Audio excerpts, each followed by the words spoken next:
Raya and the Last Dragon stands as one of the most visually stunning and emotionally resonant animated films to come out of Walt Disney Animation Studios in recent years. Released in 2021, this film represents a significant departure from typical Disney fairy tale formulas, choosing instead to craft an original fantasy adventure rooted deeply in Southeast Asian culture, mythology, and aesthetics. The movie was produced by Walt Disney Animation Studios, the legendary animation house responsible for classics ranging from Snow White and the Seven Dwarfs all the way through modern hits like Frozen, Moana, and Encanto. Raya and the Last Dragon was directed by Don Hall and Carlos Lopez Estrada, with Paul Briggs and John Ripa serving as co-directors, bringing together a team with a rich history of storytelling within the Disney animation pipeline. Don Hall had previously worked on Big Hero 6 and Moana, while Carlos Lopez Estrada brought his own unique sensibilities from live-action filmmaking, creating a blend of styles that gave this film its distinctive tone. The screenplay was written by Ken Gwyn and Adele Lim, both of whom drew from their own Southeast Asian heritage to infuse the narrative with authentic cultural texture, rather than relying on a generalized or borrowed aesthetic. This attention to authenticity was further reinforced by the Southeast Asia Story Trust, a group of consultants, historians, and cultural experts from countries including Cambodia, Thailand, Vietnam, Laos, Indonesia, Malaysia, and the Philippines, who worked closely with the filmmakers to ensure respectful and accurate representation throughout the film's world building, costume design, architecture, food, and customs. The story of Raya and the Last Dragon is set in the fictional land of Kumandra, a fantastical realm that was once a unified and thriving nation of humans and dragons living side by side in harmony. This world serves as a clear homage to the diverse cultures of Southeast Asia, blending inspiration from Cambodia's Angkor Wat, Vietnam's river deltas, Laos's mountainous terrain, Thailand's aquatic marketplaces, Indonesia's tropical forests, and the Philippines' coastal traditions. Long before the events of the film, Kumandra was a peaceful, prosperous land protected by benevolent dragons who possessed magical powers over water, light, and life itself. However, this idyllic existence was shattered when a mysterious and destructive plague known as the Druun descended upon the land. The Druun were formless, shadowy creatures born from humanity's own discord and negativity, and their touch turned any living being into solid stone. In a desperate act of self-sacrifice, the dragons combined their powers into a single magical gem, which allowed Sisu, the last dragon, to unleash a wave of magic that destroyed the Druun and restored all the people who had been turned to stone. Unfortunately, Sisu herself vanished after this act, and the magical gem was left behind as the only remaining piece of dragon magic in the world. Rather than uniting to protect this precious relic, the human tribes of Kumandra fractured into 5 separate rival factions, each named after a part of the dragon's body, these being heart, fawn, spine, talon, and tail. Each of these tribes became suspicious and greedy toward one another, all wanting to claim the gem for themselves, and this division led to 500 years of conflict, mistrust, and isolation between the different lands. The story's protagonist, Raya, is the daughter of Chief Benja of the Heart Tribe, the last guardians of the Dragon Gem. Raya is raised to believe in the possibility of reuniting Kumandra and trusting others, a philosophy her father deeply believes in despite the fractured state of their world. When Raya is a young girl, her father arranges a gathering of representatives from all 5 tribes in an attempt to bring peace and unity back to the land. During this gathering, Raya befriends Namari, the daughter of the Fang tribe's chief, and the 2 young girls bond over their shared love of dragon lore. However, this budding friendship is shattered when Namari betrays Raya's trust, leading to a chaotic confrontation in which the gem is broken into 5 pieces, each piece being seized by a different tribe. This catastrophic event also causes the Druun to return, turning countless people to stone, including Raya's own father. 6 years after this tragedy, the story picks up with a now teenage Raya who has spent her time searching for the legendary last dragon, Sisu, believing that finding her is the only way to restore the gem, defeat the Druun once and for all, and bring back everyone who has been turned to stone, including her father. Raya's journey takes her across the treacherous, Druun-infested lands of Kumandra, and along the way she successfully locates Sisu, who has been asleep at the bottom of a river for the past 500 years. Sisu, voiced with warmth and humor, turns out to be a far more relatable and imperfect dragon than the legends suggested, lacking the grandiose magical prowess that stories had built her up to have. Despite this, Sisu is determined to help Raya on her quest, and together with a ragtag group of companions that Raya collects along her journey, including a resourceful young boy named Baun who runs a floating restaurant, a con artist infant referred to affectionately as Little Noi who travels with 3 monkey helpers, and eventually even a lumbering but gentle warrior named Tong. The group sets out to retrieve the broken gem pieces from each of the 5 lands. Throughout the journey, Raya must confront her own trust issues, particularly in relation to Namari, who is also racing to collect the gem pieces on behalf of the Fang tribe, believing that whoever controls the complete gem will finally bring stability to the world. The film builds toward a powerful emotional climax in which Raya is forced to decide whether to give in to the same cycle of suspicion and betrayal that has plagued Kumandra for centuries, or to take a genuine risk on trust and vulnerability in order to break the pattern once and for all. Without spoiling every detail of the conclusion for those who have not yet seen the film, it can be said that the story culminates in a deeply moving sacrifice and a message about unity, forgiveness, and the courage required to trust others even after being hurt, ultimately leading to the restoration of Kumandra as a single unified land rather than 5 divided ones.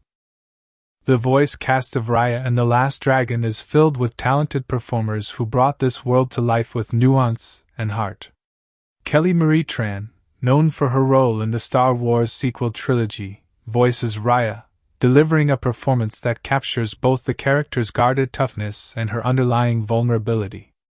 Awkwafina, who has become one of the most recognizable comedic voices in modern film, voices Sisu the dragon, injecting the character with quirky charm, comic timing, and emotional depth that balances the film's more serious themes.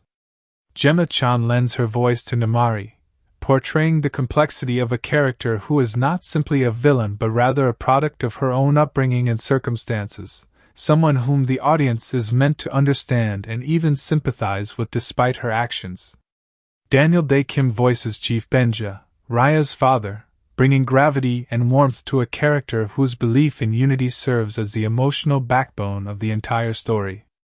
Additional voice talent includes Isaac Wong as Baun, Benedict Wong as Tong, Sandra Oh as Namari's mother Varana, Talia Tran as Little Noi, and Alan Tudyk, who is something of a good luck charm for Disney animated films, providing physical performance reference and vocal work for Tuk Tuk, Raya's endearing pill bug and armadillo hybrid steed. In terms of release, Raya and the Last Dragon had its release date set for March 5, 2021, arriving during a particularly unusual and challenging period for the entire film industry due to the ongoing global pandemic. Because of the widespread closures and restrictions affecting movie theaters around the world at that time, Disney made the strategic decision to release the film simultaneously in whatever theaters were open as well as on Disney Plus through a Premier Access option, which required an additional fee on top of a standard subscription in order to watch the film early. This hybrid release strategy was similar to the approach Disney had taken with Mulan the previous year, reflecting how studios were adapting their business models to the unprecedented circumstances of the time. Eventually, after several months, the film became available to all Disney Plus subscribers without the additional Premier Access fee, allowing a much wider audience to experience it without any extra cost. The trailers for Raya and the Last Dragon were released in the months leading up to the film's premiere and generated a great deal of excitement among audiences and critics alike. The marketing materials showcased the film's breathtaking visual artistry, highlighting the lush, detailed environments of Kumandra alongside the vibrant character animation and the dynamic action sequences involving Raya's swordplay and Sisu's dragon transformations. The trailers also emphasized the film's themes of trust and unity, hinting at the emotional core of the story without giving away too much of the plot, which helped build anticipation for a film that many viewers hoped would deliver both spectacle and substance.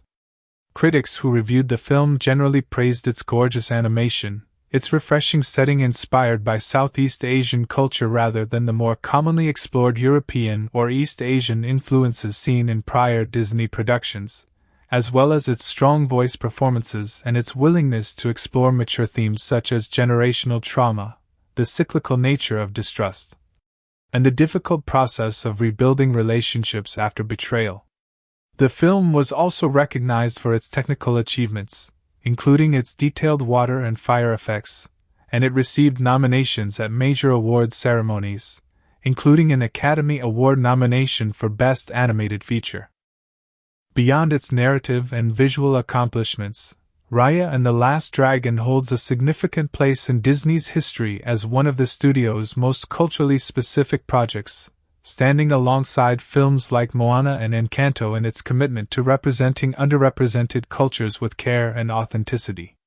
The film's emphasis on Southeast Asian mythology, architecture, cuisine, and martial arts choreography, particularly the incorporation of styles inspired by various regional fighting traditions, gave audiences a rare opportunity to see this part of the world reflected prominently in a major animated blockbuster.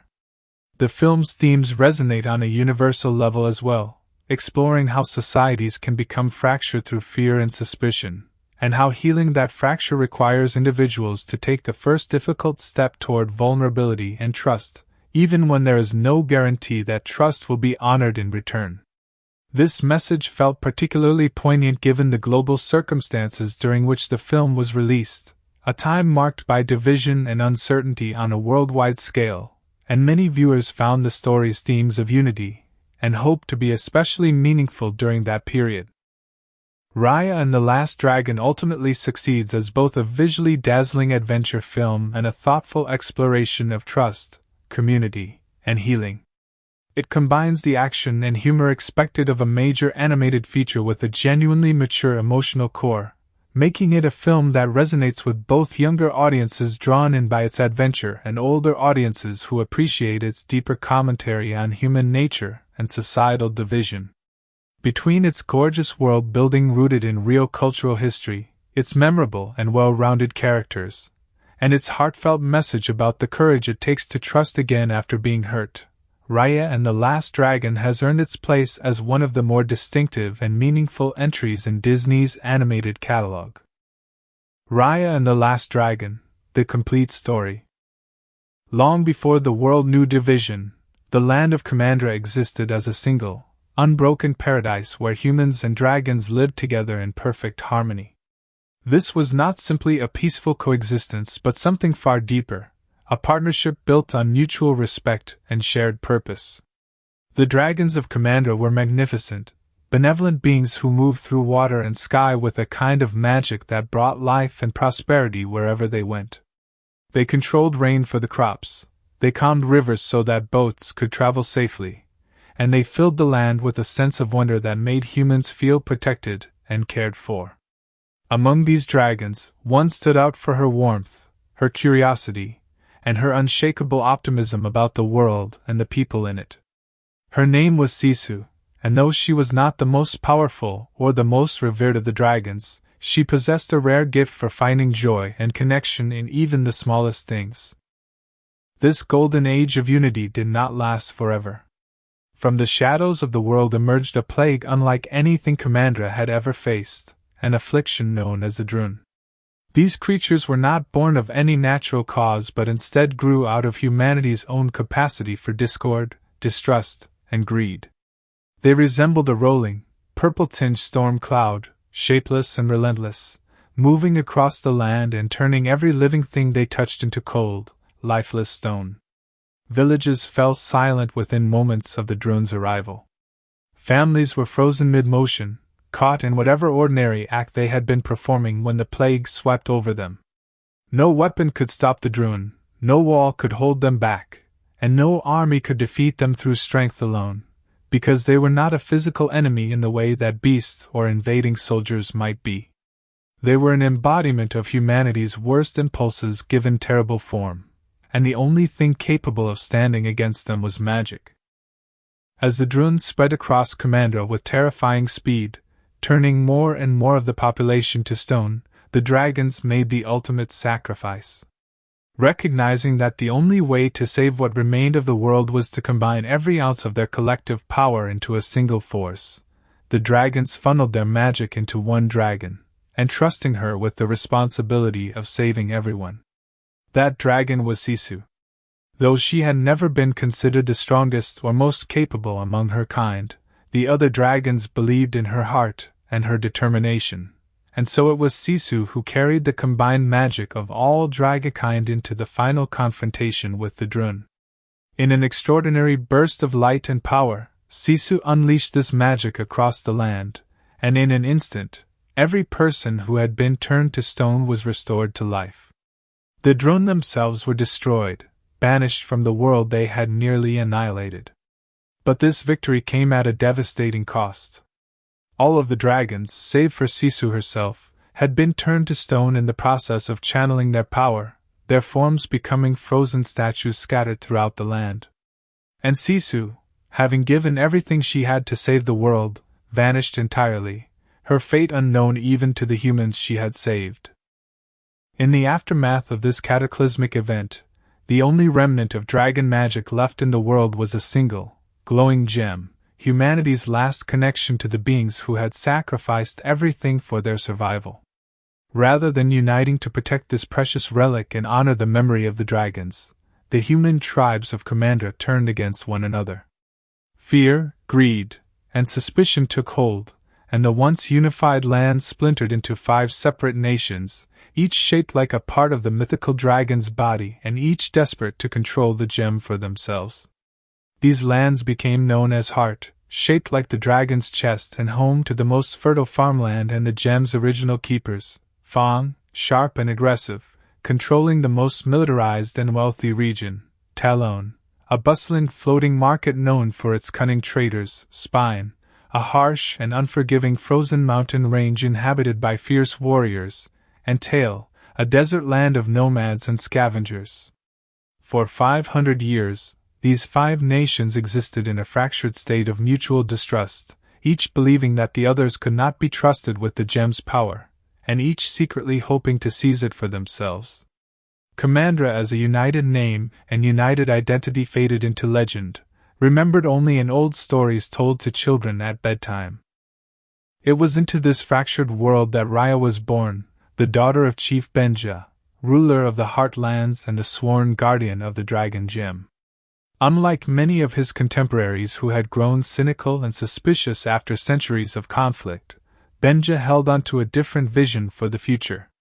He believed, perhaps naively in the eyes of his people, that Kumandra could one day be reunited, that the divisions between the 5 lands were not permanent scars but wounds that could still heal if someone was brave enough to extend a hand of trust first.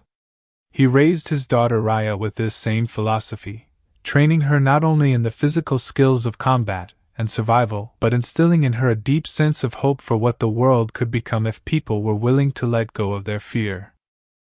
As a young girl, Raya took her responsibilities as the gem's future guardian seriously, training rigorously under her father's guidance to become a skilled warrior capable of protecting the relic from those who might seek to steal it.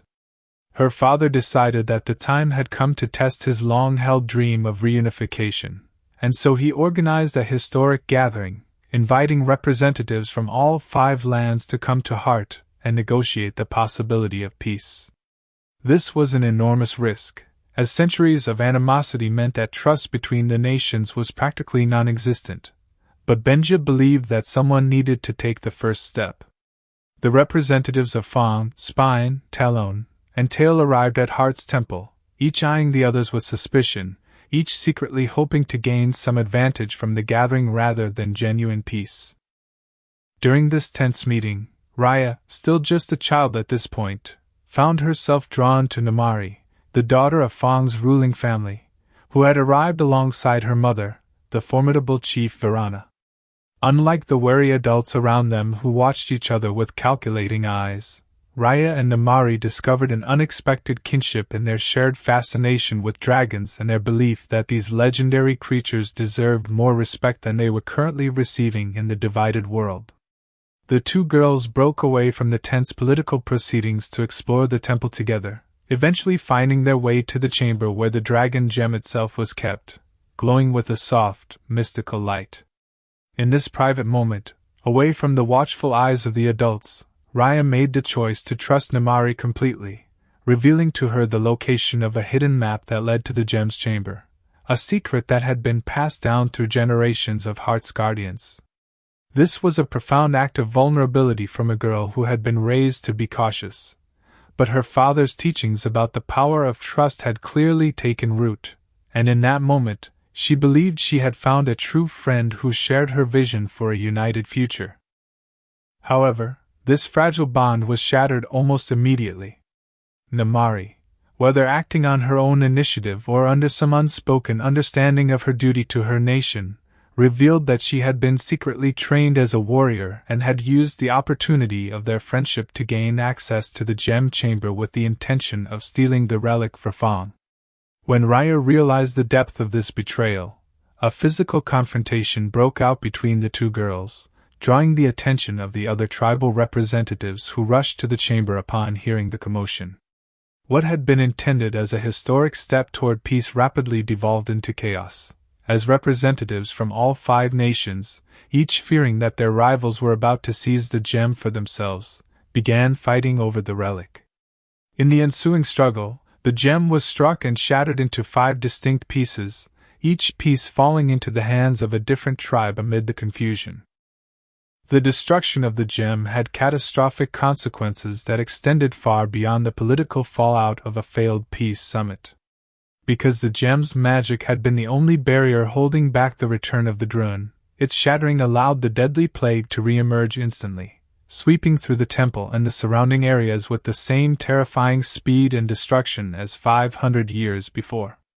In the chaos of this sudden reappearance, Raya's father Benja, along with countless others, was turned to stone directly before her eyes, his final act being to shield his daughter from the encroaching plague. Raya, devastated and alone, managed to escape the temple with one of the 5 gem pieces, that belonging to Heart, but was forced to watch as the other nations retreated to their own lands with their respective pieces, more divided and distrustful of one another than ever before. 6 years passed following this tragedy, years during which Raya transformed from a grieving child into a hardened and solitary young woman, driven by a singular purpose. She had come to believe that the only way to truly fix the disaster that had unfolded, to reverse the petrification of her father and countless others, and to finally defeat the Druun once and for all, was to locate Sisu, the legendary last dragon who had vanished after the original battle 500 years prior. Armed with only fragments of old legends and her own stubborn determination, Raya spent these years traveling across the dangerous, Druun-infested wilderness that now separated the 5 lands, following ancient stories and clues in search of the one being who might hold the key to restoring the world to what it once was. Her journey eventually led her to a vast, dried riverbed, a place mentioned in legend as being connected to Sisu's final act of magic. Using the piece of the gem she carried, Raya was able to awaken something long dormant beneath the cracked earth, and to her astonishment, Sisu emerged, alive and remarkably unchanged despite the 5 centuries that had passed since anyone had last seen her. Sisu was nothing like the towering, fearsome figure that legends had built her up to be. Instead, she was warm, awkward, endearingly clumsy, and possessed of an almost childlike wonder about the world, having slept through the 500 years of division and suffering that had shaped the Kumandra Raya now knew. Sisu's dragon form allowed her to transform between a serpentine water dragon shape capable of swimming through rivers with incredible speed and a more humanoid form that allowed her to walk among people, though she quickly discovered that her reputation as a powerful, magical savior did not entirely match her own more modest sense of her abilities.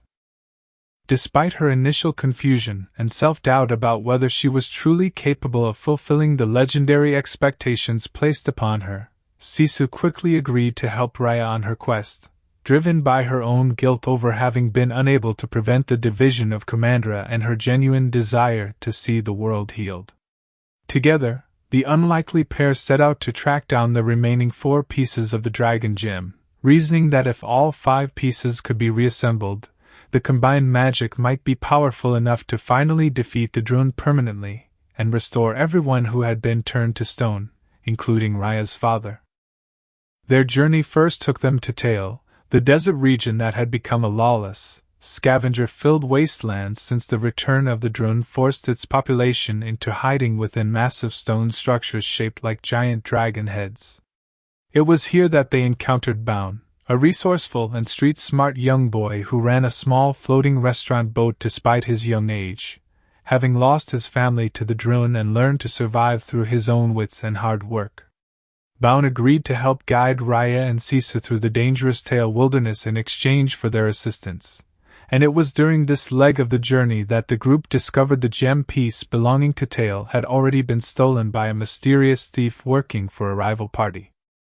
This rival, it turned out, was none other than Namari, now grown into a formidable warrior serving her mother, Chief Varana, on a mission to collect all the gem pieces for Fawn, motivated by the belief that only her nation could be trusted to wield such power responsibly and that consolidating the gem was necessary to end the constant threat of the Druun.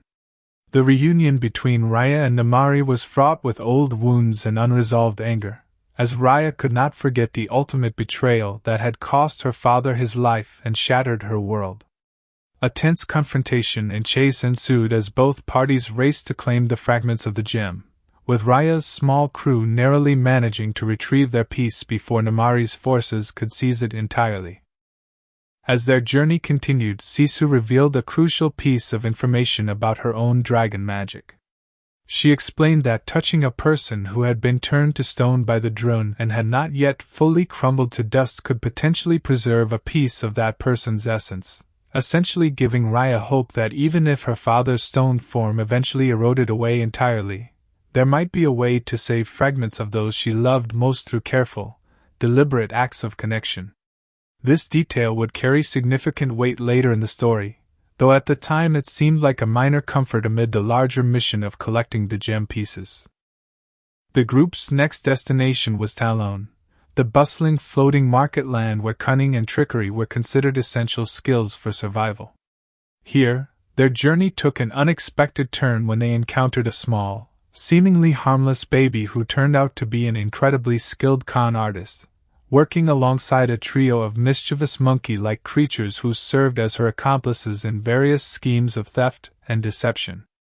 This character, referred to affectionately as Little Noi, proved to be a formidable obstacle despite her diminutive size, managing to outwit and rob the group during their time in Talon before eventually becoming an unlikely and endearing addition to their traveling party, her larcenous skills proving surprisingly useful for the challenges that lay ahead.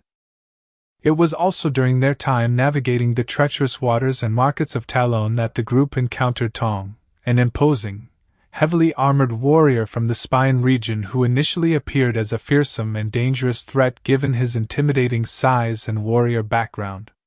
However, as the story unfolded, Tong revealed himself to be a gentle and honorable soul beneath his fearsome exterior, having lost his entire family to the Druun and living now as a solitary, guarded figure who had built emotional walls around himself similar to the way he had lost faith in the possibility of genuine connection with others. Despite his initial reluctance to trust this ragtag group of strangers, Tong eventually joined their cause, adding his considerable strength and combat skills to their growing team. With the addition of Baun, Little Noi, and Tong to their party, alongside Raya and Sisu, the group continued their quest to reclaim the remaining gem pieces, journeying next toward Spine, the harsh and forbidding frozen mountain region known for its fierce, isolationist warriors who had grown deeply suspicious of outsiders over the centuries of division. This portion of their journey proved particularly perilous, not only due to the extreme environmental conditions but also because of increasingly dangerous encounters with the Druun itself, whose presence had grown more aggressive and widespread as the story progressed. During one particularly harrowing encounter in Spine, the group found themselves cornered by the Druun with seemingly no escape, and it was here that Sisu, drawing upon her dragon magic in a moment of desperate courage, sacrificed herself temporarily to save her companions, being turned to stone in the process, though the group managed to retrieve her stone form and continue carrying her along with them, holding on to hope that she might eventually be restored. This devastating turn of events forced Raya to grapple with profound guilt and grief, feeling responsible for having dragged her new dragon friend into a dangerous mission that had ultimately cost Sisu her freedom, if not her life. It was during this darkest point in the journey that old wounds and new revelations began to converge, as Raya was forced to reconsider her rigid stance of distrust toward everyone around her, recognizing that her guardedness, while understandable given her history of betrayal, was preventing her from fully connecting with the very allies who had proven themselves loyal and trustworthy throughout their shared trials. As the story approached its climax, Raya's group finally managed to collect 4 of the 5 gem pieces, needing only the final fragment held by Namari and the Fang nation to complete the relic. In a moment of vulnerability and calculated risk, Raya made the difficult decision to reach out to Namari directly, proposing that instead of continuing their bitter rivalry, the 2 former friends might work together to combine all 5 pieces and finally defeat the Druun for good. This proposal required Raya to confront her own deep-seated distrust, born from the childhood betrayal that had cost her everything, and to consider the possibility that Namari's actions all those years ago, while devastating, might not have been the simple, malicious betrayal Raya had always believed it to be, but rather a more complicated situation shaped by Namari's own upbringing and the pressures placed upon her by her mother and her nation. Namari, for her part, had spent years believing that she was acting in the best interest of unity and safety by trying to consolidate the gem under Fang's control, genuinely believing that this was the only way to end the cycle of distrust and danger that had plagued Kumandra for centuries. However, tentative steps toward reconciliation between Raya and Namari were tragically undermined when Chief Virana, unaware of her daughter's private negotiations and driven by her own long-standing suspicion of Heart and the other nations, ordered an attack during what was meant to be a peaceful meeting between the 2 young women. This betrayal, though not directly Namari's doing, reinforced Raya's deepest fears about the impossibility of trust, leading to a chaotic confrontation in which the reassembled gem pieces were once again scattered and Sisu's stone form was shattered entirely during the struggle, her physical form seemingly destroyed for good this time, extinguishing the last hope of restoring those who had been turned to stone through her intervention. This moment represented the emotional nadir of the story, as Raya, having lost her dragon companion for what appeared to be the final time, and having watched her fragile attempt at trust and reconciliation with Namari collapse into further violence and betrayal, found herself utterly without hope. It was at this critical juncture, surrounded by the wreckage of the shattered gem and the apparent loss of Sisu, that Raya was forced to make the most important decision of her journey. Rather than succumbing entirely to despair and giving up on the possibility of unity, Raya chose to take one final, courageous leap of faith. Drawing on the lesson her father had always tried to teach her, that trust must sometimes be extended first, without guarantee of reciprocation, in order to break destructive cycles, Raya made the decision to voluntarily hand over her piece of the gem to Namari, an act of complete vulnerability and faith with no assurance that this trust would be honored. This selfless gesture, offered without any expectation of reward or safety, finally broke through Namari's own hardened defenses. Confronted with genuine, unconditional trust for the first time in years, Namari made the choice to reciprocate, returning her own piece of the gem and joining forces with Raya in a genuine, unified effort to save what remained of their fractured world.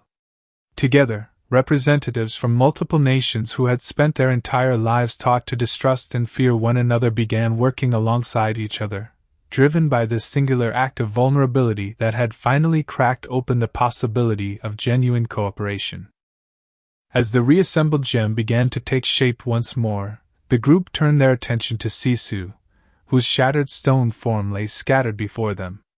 In this pivotal moment, Raya remembered the earlier revelations Sisu had shared about the possibility of preserving fragments of those who had been turned to stone through acts of genuine connection and trust.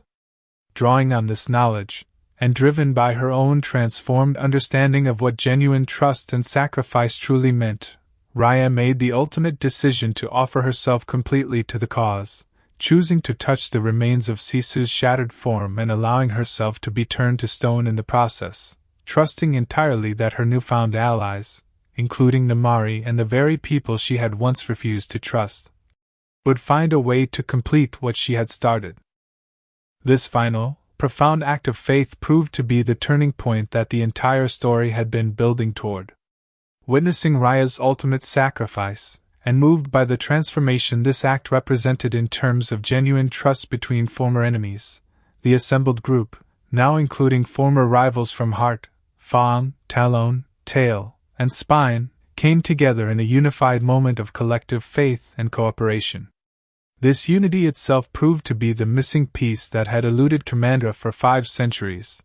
and as the combined gem pieces were brought together amid this genuine display of cross-nation trust and collaboration, a powerful surge of magic was unleashed, one far greater than any single act of sacrifice could have produced alone. This magical outpouring accomplished what 500 years of division had prevented, permanently destroying the Druun once and for all and restoring every single person who had been turned to stone throughout the plague's long history of destruction, including Raya's beloved father Benja, all the dragons who had sacrificed themselves 5 centuries earlier, and Raya herself, who was restored from her stone form back to life, having proven through her ultimate sacrifice that genuine trust, even when it demands enormous personal risk, has the power to heal what fear and suspicion have broken. Sisu, too, was fully restored, no longer merely a fragmented memory of dragon magic but a complete, living dragon once more, alongside all of her fellow dragons who returned to walk among humanity for the first time in 500 years. In the aftermath of this miraculous restoration, the 5 divided nations of Heart, Fang, Spine, Talon, and Tail finally set aside the centuries of mistrust and division that had defined their existence, coming together once more under the unified identity of Kumandra, the very name and vision that Raya's father had always believed could be restored if only someone was brave enough to take the first step toward trust. The dragons, now free to move throughout the reunified land, brought their magic and protection back to a world that had been fractured for so long, symbolizing the healing that had finally been achieved not through conquest or force, but through the simple, difficult, and ultimately transformative choice to trust one another despite every reason for continued fear.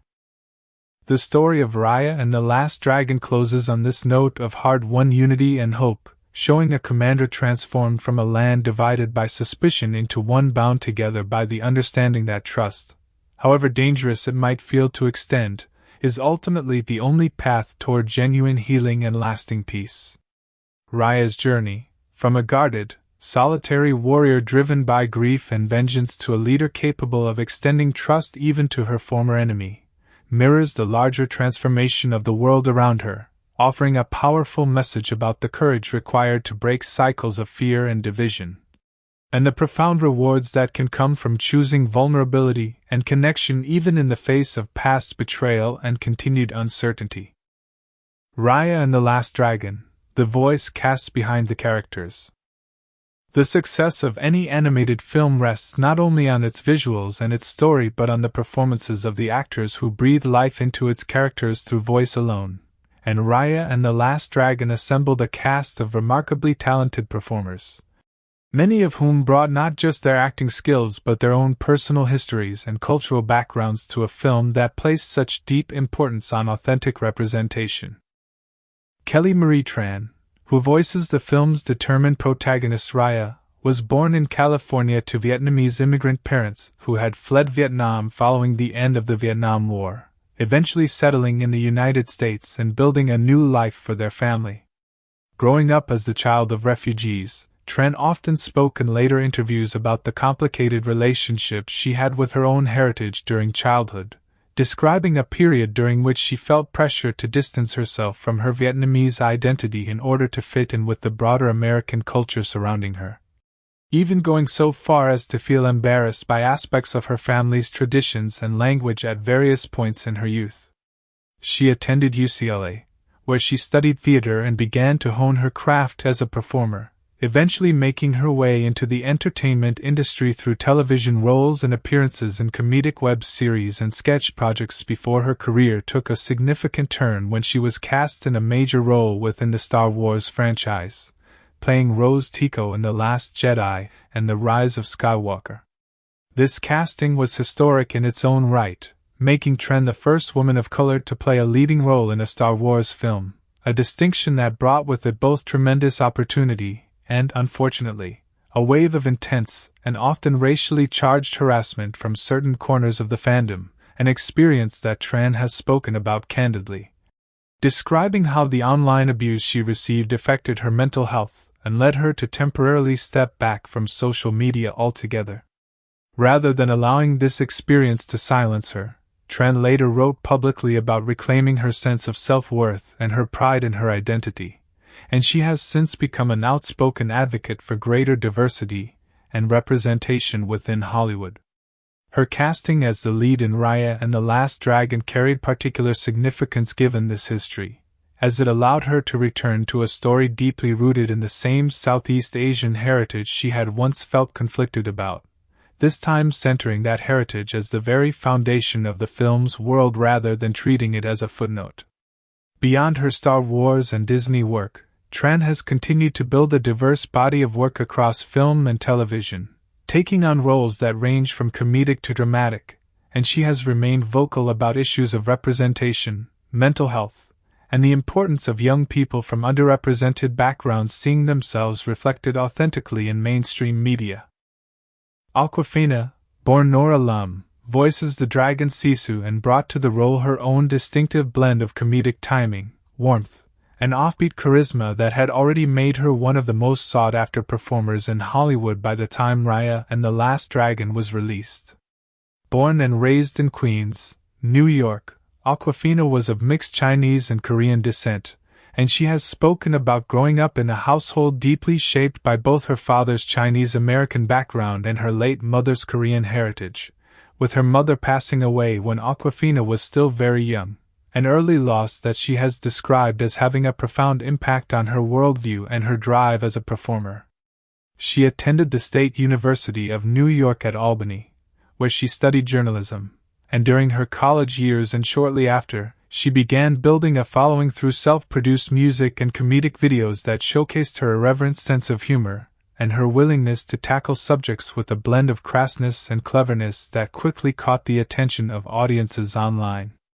Her early viral success as a rapper and internet personality eventually opened doors into film and television, and she landed breakout roles in major productions including Ocean's 8 and the culturally significant hit Crazy Rich Asians, both released in 2018. A year that many consider to have been a turning point in her career and in the broader conversation about Asian representation in American cinema. Her performance in The Farewell, a quieter, more dramatically demanding film released around the same period, showcased a different side of her talent, one rooted in nuance and emotional restraint rather than comedic energy, and this performance earned her a Golden Globe Award, making her the first performer of Asian descent to win in the category of Best Actress in a Motion Picture Musical or Comedy. This recognition marked a significant milestone not just for her personal career but for representation within the industry more broadly. Her casting as Sisu in Raya and The Last Dragon allowed her to bring her signature comedic sensibility to a family-friendly setting while also connecting her, at least symbolically, to the same broader movement towards centering Asian and Asian American voices and stories that had defined much of her recent career. Since the release of the film, Awkwafina has continued to expand her career across television, including headlining her own semi-autobiographical comedy series, as well as continuing to take on film roles that span both comedic and dramatic territory. Gemma Chan, who voices the complex and morally layered character of Namari, brings to the role a background quite different from her castmates, having been born and raised in London, England, to parents of Chinese descent, her father having roots in Hong Kong and her mother's family having emigrated from China as well. Chan initially pursued a very different career path before turning to acting, having studied law at Oxford University, and even qualifying to become a lawyer before ultimately deciding to pivot toward pursuing her passion for performance, enrolling in drama school and beginning to build a career in British television and theatre. Her early career included a range of television roles in the United Kingdom, and she gradually built a reputation as a versatile performer capable of handling both dramatic and genre work, appearing in the science fiction series Humans, which further established her as a rising talent within British television. Chan's profile expanded significantly on a global scale with her role in Crazy Rich Asians, the same 2018 film that helped elevate Awkwafina's career, in which Chan played one of the central characters within the wealthy, glamorous ensemble at the heart of the story, a role that showcased both her dramatic range and her ability to command the screen in a major studio production. Her career continued to grow with a significant role in the Marvel Cinematic Universe, playing Cersei in the ensemble superhero film Eternals, a role that placed her within one of the largest and most visible franchises in modern cinema. Chan has spoken in interviews about the importance she places on choosing roles that offer meaningful representation and complexity for Asian characters, expressing particular appreciation for the way Namari in Raya and the Last Dragon was written not as a simple antagonist but as a fully realized character whose choices are shaped by her own upbringing, her relationship with her mother, and her own genuine, if misguided, belief that she was acting for the greater good of her people. Beyond her acting career, Chan has also been recognized for her work as a producer and for her involvement in various philanthropic and advocacy efforts related to environmental causes and representation within the entertainment industry. Daniel Dae Kim, who lends his voice to the character of Chief Benja, Raya's father, is a performer whose career has spanned several decades and who has become one of the most recognizable Asian American actors in mainstream American television and film. Kim was born in Busan, South Korea, before his family emigrated to the United States when he was still very young, eventually settling in Pennsylvania, where he grew up navigating the experience of being one of relatively few Asian American families in his community during his childhood. He attended Haverford College before going on to earn a graduate degree in acting from New York University's prestigious Tisch School of the Arts, building a strong foundational training in theater before moving into television and film work. Kim's career includes a long list of credits, but he is perhaps best known to mainstream audiences for his role as Jin Soo Kwon in the widely popular and critically acclaimed television series Lost, a role that introduced him to a massive global audience, and which allowed him to portray a complex character whose journey included significant explorations of language, culture, and personal transformation over the course of the show's multi-season run. Following his time on Lost, Kim went on to headline the reboot of the television series Hawaii 5-0, where he played Shin Ho Kelly for several seasons, though his departure from that series, along with co-star Grace Park, became a notable point of discussion within the industry after reports emerged that the two actors had sought pay equity with their white co-stars and were unable to reach an agreement with the production, leading both actors to leave the show. This situation drew significant attention to ongoing issues of pay disparity faced by actors of color in Hollywood, and Kim has continued to be an outspoken advocate for greater equity and representation both in front of and behind the camera, having also worked as a producer on various television projects specifically aimed at increasing opportunities for Asian American stories and talent. His voice work as Chief Benja in Raya and the Last Dragon added another dimension to his already extensive body of work, allowing him to bring gravity and warmth to a father figure whose belief in unity and trust forms much of the emotional foundation of the film's themes. Sandra Oh, who voices Namari's mother, Chief Virana, is widely regarded as one of the most accomplished and respected performers of her generation, with a career built on both comedic and intensely dramatic works spanning film and television. Oh was born in Ottawa, Canada, to parents who had emigrated from South Korea, and she has often spoken about her upbringing in a household that balanced her parents' traditional expectations with her own early and persistent passion for acting, a passion that was not always initially embraced by her family given the practical uncertainties of a career in the performing arts. She began her professional career in Canadian film and television before gradually building a reputation that would eventually bring her to major American productions. Oh's breakout mainstream success came through her role in the acclaimed film Sideways, for which she received significant critical praise, though it was her long-running role as Dr. Christina Yang on the massively popular medical drama series Grey's Anatomy that cemented her as a household name, a role she played for a decade and which earned her numerous award nominations and wins throughout its run.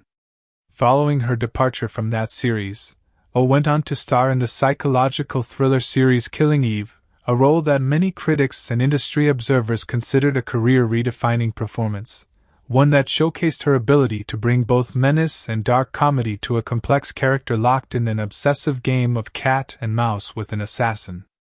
Her performance in that series earned her a Golden Globe Award for Best Actress in a Television Drama, making her the first person of Asian descent to win in that particular category, another significant milestone in a career that has been full of them. Oh has continued to be a vocal advocate for greater diversity within the entertainment industry, frequently speaking about her own experiences navigating an industry that historically offered limited opportunities for Asian actresses, and her voice role as the formidable and complicated Chief Virana in Raya and the Last Dragon allowed her to bring her considerable dramatic skill to a character whose choices, driven by fear and a desire to protect her people, ultimately have significant consequences for the film's central conflict. Benedict Wong, who voices the imposing but gentle warrior Tong, has built a career in British and international film and television marked by a combination of dramatic depth and an increasing presence within major American blockbuster franchises. Wong was born in Manchester, England, to parents who had emigrated from Hong Kong, and he grew up in a working-class household where his parents ran a Chinese restaurant, an experience that shaped much of his early understanding of hard work and resilience. Wong initially studied fine art before shifting his focus toward acting, eventually building a substantial career in British theatre, television, and independent film throughout the 1990s and 2000s, taking on a wide range of roles that showcased his versatility as a performer. His profile expanded considerably when he was cast as Wong, a sorcerer and eventual close ally to the title character in the Marvel Cinematic Universe's Doctor Strange films, a role he has reprised across multiple Marvel productions, including major ensemble films within the Avengers series, bringing a blend of stoicism and understated humor to a character who became a fan favorite despite initially appearing in a more minor capacity. Beyond his Marvel work, Wong has continued to take on a diverse range of projects, including dramatic television roles that have showcased his range beyond action and franchise filmmaking. His casting as Tong in Raya and the Last Dragon allowed him to bring emotional nuance to a character whose intimidating physical presence masks a deep well of grief and loneliness stemming from the loss of his family, and Wong has spoken about the importance of portraying masculinity and strength in ways that also allow for vulnerability and emotional openness, themes that resonate throughout Tong's arc in the film. Isaac Wong, who voices the resourceful young character Baun, represents one of the younger members of the cast, having begun his acting career as a child actor working primarily in voice acting and family-oriented film and television projects. Wong's early career included various roles in animated projects and family films, and his casting in Raya and the Last Dragon came at a relatively early stage in what has continued to be a growing career in the entertainment industry. Following his work on this film, Wong went on to take on additional roles in both live-action and animated projects, continuing to build experience as a young performer navigating an industry that increasingly recognizes the value of authentic and age-appropriate casting for younger characters, particularly in stories that, like Raya and the Last Dragon, aim to reflect specific cultural backgrounds with care and accuracy. Alan Tudyk, who provides vocal and physical performance work for the beloved sidekick creature Tuk Tuk, holds a rather unique distinction within the world of Disney animation, having appeared in some vocal or performance capacity in a remarkable number of the studio's animated films over the past decade, to the point where his presence has become something of a signature element associated with Walt Disney Animation Studios productions, often in a good luck charm capacity referenced affectionately by directors and producers within the studio. Tudyk was born in El Paso, Texas, and grew up with an interest in performance from a young age, eventually training extensively in theater before transitioning into a prolific career spanning television, film, and voice acting. Long before his association with Disney's animated slate, Tudyk built a devoted following through his role as the lovable, eccentric pilot Wash in the science fiction series Firefly and its subsequent film continuation, Serenity, a role that, despite the show's cancellation after a single season, cemented Tudyk as a beloved figure among fans of cult science fiction television.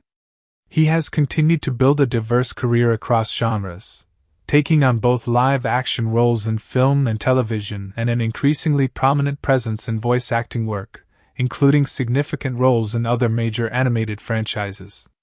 His work providing the physical and vocal reference for Tuk Tuk in Raya and the Last Dragon, a creature combining the characteristics of a giant pill bug and an armadillo who serves as Raya's loyal companion and mode of transportation throughout her journey, exemplifies the kind of playful, physically expressive performance work that has made him such a valued collaborator within Disney's animation pipeline, even in roles that involve no traditional dialogue in the conventional sense but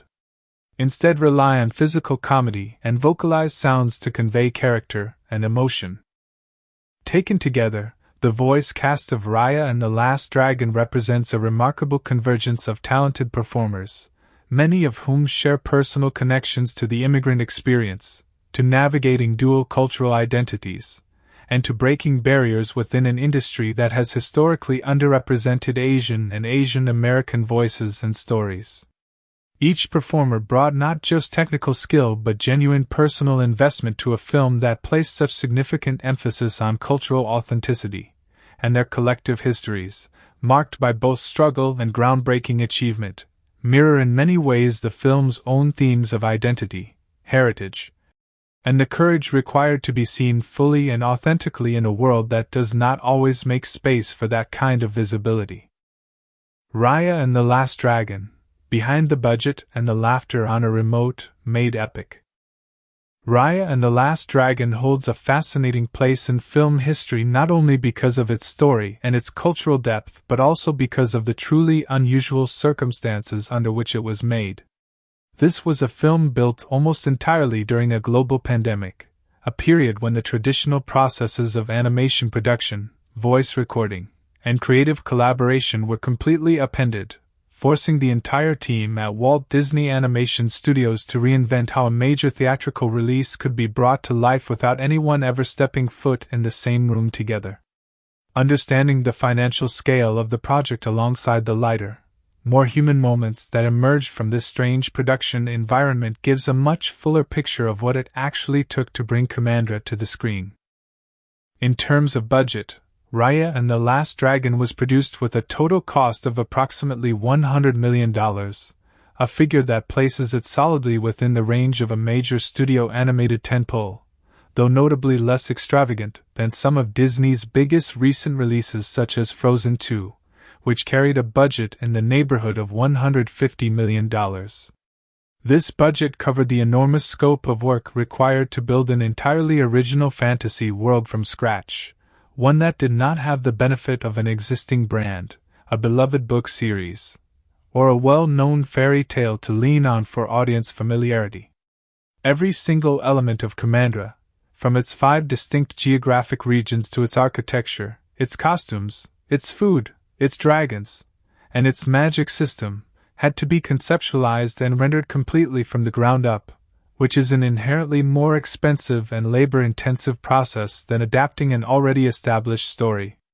A significant portion of this budget went toward the extensive research trips that the creative team undertook well before the pandemic changed everything, with directors, writers, and designers traveling to Laos, Vietnam, Cambodia, Thailand, Singapore, Malaysia, Indonesia, and the Philippines in order to study the region's landscapes, traditions, architecture, and artistic styles firsthand.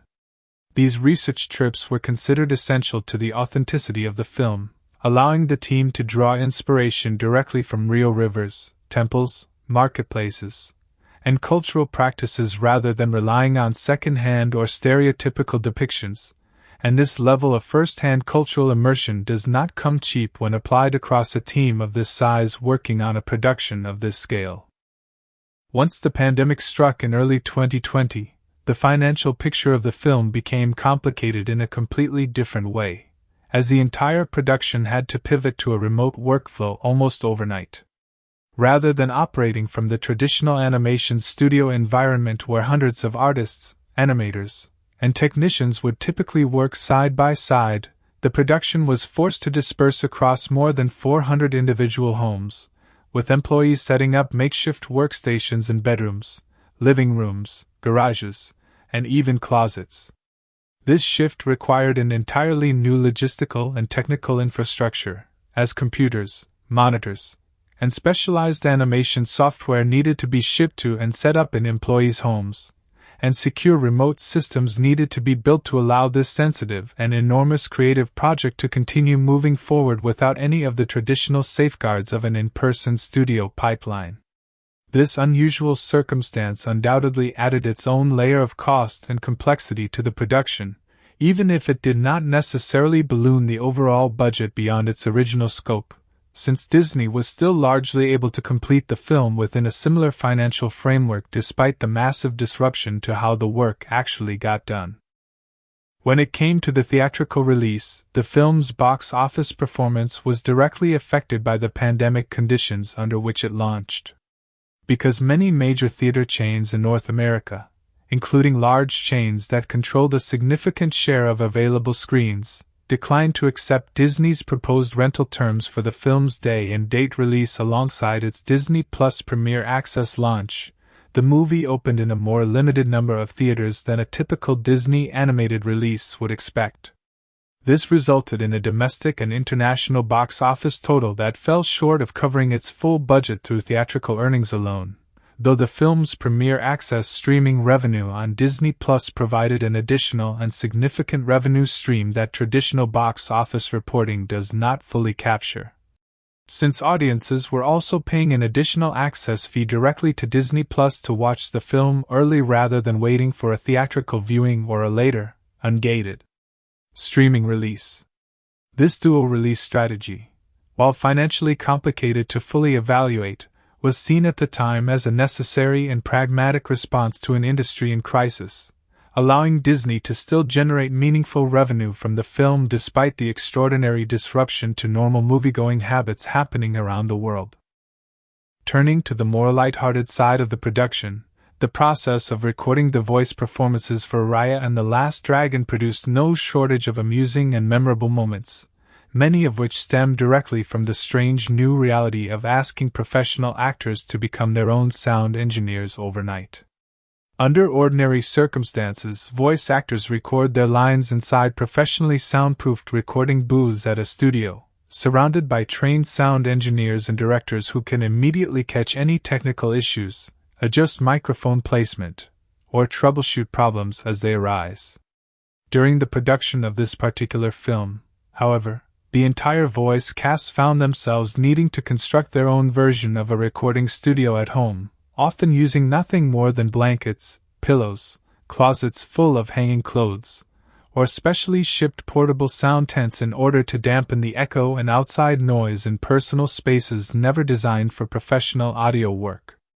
Kelly Marie Tran, who voices the film's determined heroine Raya, spoke candidly and humorously about the challenges of this setup, describing the frustration of dealing with unreliable home internet connections that would freeze or drop out in the middle of what she felt was a genuinely strong take, forcing her to start over from scratch, sometimes multiple times in a single session. Rather than framing this as purely a hardship, Tran approached the situation with a good sense of humor, and Disney eventually released a behind-the-scenes featurette specifically dedicated to showing off her improvised at-home recording setup, giving fans a charming and often funny glimpse into just how unglamorous the reality of remote voice acting could look compared to the polished final product that eventually reached the screen. Awkwafina, who voices the exuberant dragon Sisu, added her own distinctly memorable contribution to the production's collection of funny behind-the-scenes stories. According to the film's producer, Osnat Shur, the production team shipped Awkwafina a portable sound tent that she then had to set up herself inside her own living room in order to create a makeshift recording environment suitable for capturing her performance. This arrangement, while functional, also opened the door for some genuinely amusing interruptions, as Awkwafina's own cat reportedly made more than one surprise appearance during recording sessions, wandering into frame or interrupting a take in a way that became one of the standout moments featured in the official blooper reel that Disney later released to promote the film. The image of one of Hollywood's most in-demand comedic performers attempting to deliver a heartfelt or dramatic line for a major animated blockbuster only to be interrupted by her own pet casually strolling through her living room recording tent captures exactly the kind of unpredictable, homemade charm that defined so much of this film's unusual production process. Director Don Hall spoke at length about just how much adaptability and good humor the entire cast needed to bring to this project, given that they were essentially being asked to double as their own technicians while also delivering performances that needed to carry all of the emotional and comedic weight of a major theatrical release. He noted that despite the obvious technical headaches involved in dealing with unstable video calls, unfamiliar recording equipment, and the general unpredictability of working from home rather than a controlled studio environment, the cast handled these obstacles without significant complaint, largely because of how personally invested they were in seeing this particular story told well. This sentiment reflects a broader theme that came up repeatedly in interviews with the film's directors and producers, namely that despite the genuine hardships of pandemic-era production, there was a real sense of camaraderie and shared purpose that helped the cast and crew push through the countless small technical disasters that came with recording an entire feature film from bedrooms and closets scattered across the country. Adding another layer of complexity and occasional comedy to the recording process was the fact that voice recording for this film took place across roughly 50 different remote locations, meaning that at any given time, various cast members were recording independently from wildly different environments, each with its own unique set of technical quirks and challenges. Some actors dealt with unreliable internet service that caused constant dropped calls, others struggled with ambient noise from family members, pets, or neighbors that would unexpectedly bleed into a recording session, and still others had to get creative with limited space, converting small closets or corners of bedrooms into functional if awkward recording booths. Despite this scattered and chaotic setup, the production team at Disney managed to compile a genuinely entertaining blooper reel from all of this material, one that showcases the cast laughing through technical mishaps, restarting takes after internet freezes, and generally embracing the strange absurdity of trying to deliver polished, professional voice performances from the comfort, or discomfort, of their own homes. Beyond the recording booth mishaps, another layer of behind-the-scenes intrigue involved the significant changes made to both the cast and the directing team partway through the film's development. The project had originally been announced with a different lead actress cast in the role of Raya and a different directing duo attached to the film, but as the story and characters continued to evolve during the writing and early development process, Disney made the decision to bring in new voices and new directorial perspectives to better match the direction the film was heading. This meant that Kelly Marie Tran was not originally cast as Raya, and in a detail that adds an unexpectedly funny wrinkle to her own personal history with the project, Tran had actually auditioned for the role of Raya earlier in the process and had not been selected the first time around. When she was later approached to take over the role following the casting change, she reportedly assumed that Disney had simply forgotten about her earlier unsuccessful audition, and she has spoken about the slightly surreal and amusing experience of being brought onto a project she had previously auditioned for and lost, only to end up as its lead voice after all. This kind of behind-the-scenes irony, where an actor ends up landing a role they had once been passed over for, adds a light-hearted footnote to what was otherwise an intense and logistically complicated casting and directing shake-up happening in the background of the production.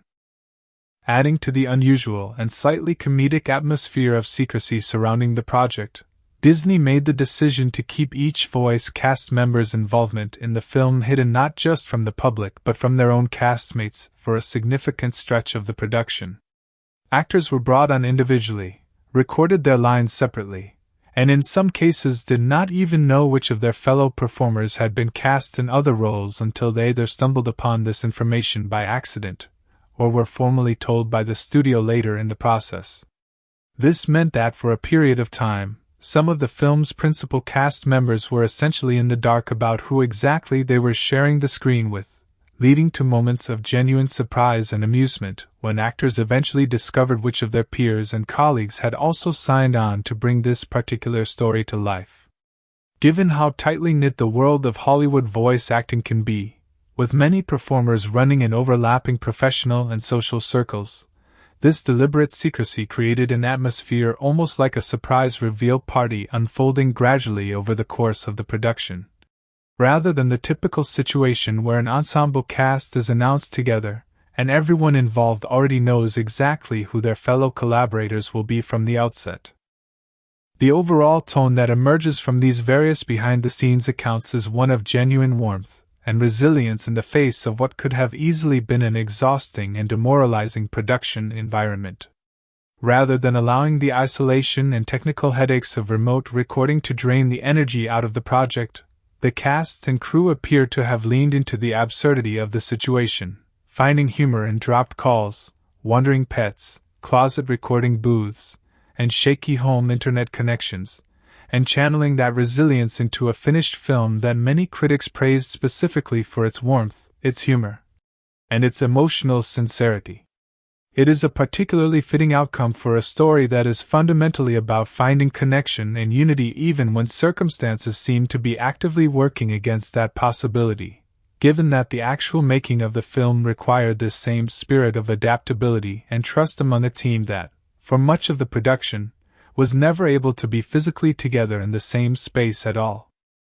The financial story of Raya and the Last Dragon, then, is really a story of a studio betting a substantial but not extravagant sum on an entirely original piece of intellectual property rooted in an underrepresented cultural tradition, doing so at the worst possible moment for theatrical releases in recent memory, and still finding a way to bring that vision to life through an unprecedented and often genuinely funny remote production process. The $100 million budget reflects the scale of ambition behind creating a wholly new fantasy world with no existing brand recognition to lean on, while the numerous behind-the-scenes stories of home recording booths, interrupting pets, and pandemic-era technical struggles reveal the very human, often comedic reality of what it took to actually get that ambitious vision across the finish line. Together, these two sides of the production, the serious financial investment and the light-hearted chaos of remote filmmaking, paint a much richer picture of everything that went into bringing Raya, Sisu, and the fractured land of Kumandra to audiences around the world. Raya and the Last Dragon, its deep cultural and historical roots in Southeast Asia. Raya and the Last Dragon stands apart from many of Disney's previous animated features because of the extraordinary depth of cultural research and historical grounding that went into building its fantasy world. Rather than drawing from a single well-known fairy tale or a single nation's folklore the way earlier Disney princess films often did, this movie set out to create something entirely new by weaving together threads from across an entire region, treating Southeast Asia not as a single monolithic culture but as a rich tapestry of many distinct nations, each contributing its own history, mythology, art, and tradition to the fictional land of Kumandra. The filmmakers were extremely deliberate about avoiding the mistake of representing just one Southeast Asian country and calling it a day. Instead, the creative team, led by co-writers Nguyen and Adele Lim, envisioned Kumandra as something akin to the way Arthurian legend or other sprawling Western fantasy epics draw from a blend of many different European histories and traditions rather than any single one. Nguyen has compared this approach directly to how stories like the legend of King Arthur or modern fantasy epics synthesize multiple cultures into one legendary narrative, and he wanted Raya and the Last Dragon to do the same thing for Southeast Asia, pulling from the histories of Laos, Vietnam, Cambodia, Thailand, Malaysia, Indonesia, Singapore, and the Philippines to create a world that felt both fantastical and deeply rooted in real history. To achieve this ambitious goal, Disney assembled what came to be known as the Southeast Asia Story Trust, a dedicated group of cultural consultants that included linguists, historians, anthropologists, architects, musicians, choreographers, and martial artists from across the region. This trust was tasked with reviewing nearly every meaningful creative decision in the film, from the names given to characters and places to the architectural styles used in each of the 5 lands, ensuring that these elements carried real cultural weight rather than functioning as vague, generic gestures toward an Asian aesthetic. Early in the film's development, a group of filmmakers and artists physically traveled across the region, visiting Laos, Indonesia, Thailand, Vietnam, Cambodia, Malaysia, and Singapore in order to study the land, architecture, food, and daily life firsthand, allowing them to draw inspiration directly from what they experienced rather than working purely from books, photographs, or second-hand accounts. The name Raya itself carries significant cultural meaning that the filmmakers chose very deliberately. In the Malay language, the word Raya translates roughly to celebration or greatness, evoking festive gatherings centered around food and community, while in certain dialects of Thai, the same word can carry the meaning of one who leads. Adele Lim, who grew up in Malaysia before eventually co-writing the screenplay for the culturally significant film Crazy Rich Asians, has spoken about being immediately drawn to this name once she came across it during the naming process, feeling that its layered meaning of celebration, unity, and leadership captured exactly the themes the filmmakers wanted their heroine to embody. Every single name used within the film, in fact, was reviewed and approved by the linguists on the Southeast Asia Story Trust, ensuring that even smaller character and place names carried genuine cultural resonance rather than being invented arbitrarily. Raya's own design draws from an especially rich blend of traditional Southeast Asian dress, reflecting the film's broader approach of fusing multiple national styles into a single, cohesive look rather than anchoring her in just one country's traditional clothing. Her iconic hat closely resembles the Nam La, a traditional conical hat commonly worn throughout Vietnam, with the peak of the hat designed to echo the shape of a stupa, a type of dome-shaped shrine found throughout Buddhist regions of Southeast Asia. Her clothing incorporates the sabai, a traditional shoulder and chest covering found in Thai and Cambodian dress, along with sampat-style trousers associated with traditional Cambodian clothing. As a young girl in the earlier portion of the film, Raya wears a blue-green outfit associated with the Heart tribe's connection to water, decorated with motifs resembling a water dragon, while her adult costume incorporates a vest, belt, boots, and a protective cloak designed to reflect both her role as a warrior and her emotional journey throughout the story, with the production team intentionally designing these outer protective layers to be removed as Raya gradually learns to open herself up, to trust over the course of her journey. The production's costume designer worked to simulate these garments in a technically accurate way as well, constructing them in the animation as folded, wrapped, and tucked garments rather than stitched clothing, reflecting how many traditional Southeast Asian garments are actually assembled in real life rather than relying on Western-style tailoring. Raya's fighting style and weaponry draw from an equally rich blend of authentic regional martial arts traditions, a detail that Nguyen, who has a background in martial arts himself and served as the film's fight consultant, was particularly passionate about getting right. rather than relying on the more commonly seen East Asian kung fu styles that have historically dominated depictions of Asian martial arts in American cinema. Nguyen wanted to showcase martial arts traditions specific to Southeast Asia, incorporating elements of Pencak Silat from Indonesia, Muay Thai from Thailand, Vo Thut from Vietnam, and Arnis, also known as Kali or Eskrima, from the Philippines. Raya's iconic curved blade is directly inspired by the kris, a distinctive wavy or curved dagger originating in Java, Indonesia, that holds deep cultural and even spiritual significance within Indonesian and broader Malay tradition, often considered to possess its own spiritual essence within traditional beliefs.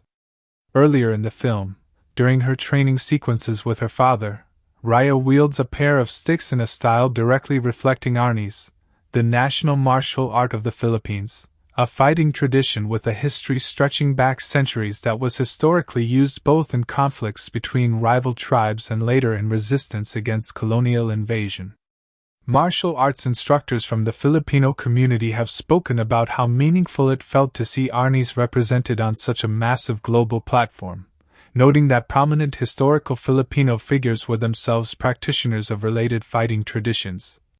and expressing hope that this exposure might inspire greater appreciation for an art form that has not always received the same level of mainstream recognition as martial arts traditions from East Asia.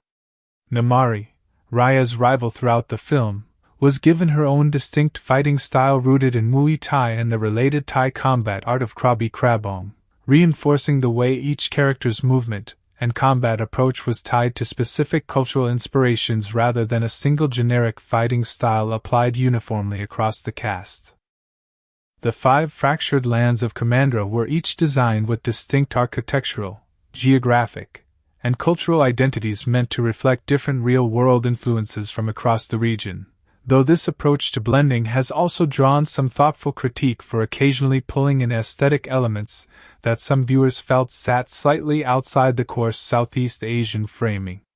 Phang, the wealthy and militarized land ruled by Namari's family, draws heavily from the grandeur of Angkor Wat in Cambodia, one of the largest religious monuments in the world, as well as the elaborate white and gold color palette commonly associated with Thai temple architecture. Talon, the bustling and chaotic marketplace land, was directly inspired by the famous floating markets found throughout Thailand, Laos, and Indonesia, real-world markets where vendors sell fruits, food, and goods directly from small boats navigating crowded waterways, creating a lively, commerce-driven atmosphere filled with movement, noise, and the aroma of street food. Heart, Raya's home region and the last known guardian of the Dragon Gem, incorporates architectural elements associated with both Cambodian and Vietnamese design traditions, reflecting a land closely tied to water and to the dragons who once protected it. Some cultural commentators have pointed out that spine and tail, representing a snowy bamboo forest and an arid desert respectively, reflect climate types not typically associated with Southeast Asia's characteristically tropical environment, suggesting that these particular regions may have drawn some visual inspiration from areas further north or west. A detail that has sparked some interesting discussion about where exactly the film's blending of cultures succeeds most fully and where it stretches slightly further afield. Central to the mythology of the entire film is the figure of the dragon itself, and the filmmakers were very intentional about grounding their depiction of dragons in specifically Southeast Asian mythological traditions rather than the fire-breathing, treasure-hoarding dragons more commonly associated with Western fantasy storytelling. Sisu and her fellow dragons are directly modeled on the Naga, a serpentine deity found throughout Hindu and Buddhist mythological traditions across Southeast Asia, closely associated with water, rivers, and the bringing of life rather than destruction. Unlike the fire-breathing dragons of European legend, the Naga is traditionally understood as a benevolent, life-giving force connected to rain, rivers, and fertility, which directly explains why Sisu and the other dragons in the film are shown controlling water rather than fire, and why their presence throughout the story is tied so closely to rainfall, rivers, and the flow of water as a visual and thematic motif representing trust, connection, and emotional openness. The Dragon River that runs through the heart of Kumandra, shaping the very geography and identity of the fractured lands, draws its inspiration directly from the Mekong River, one of the most important waterways in Southeast Asia, a river that flows through multiple countries including Vietnam, Cambodia, Laos, and Thailand, historically serving as a vital source of trade, agriculture, culture, and connection between different communities living along its banks, much as the fictional Dragon River once connected the 5 fractured lands of Kumandra before their division. Even smaller, seemingly incidental details throughout the film were carefully chosen to reflect authentic Southeast Asian custom and daily life. Raya's beloved companion creature, the giant pill-bug-like steed named Tuk Tuk, takes his name directly from the brightly colored 3-wheeled rickshaws commonly seen throughout Cambodia and other parts of Southeast Asia, a detail that adds a playful but culturally specific touch to what could otherwise have been a purely fantastical creature design.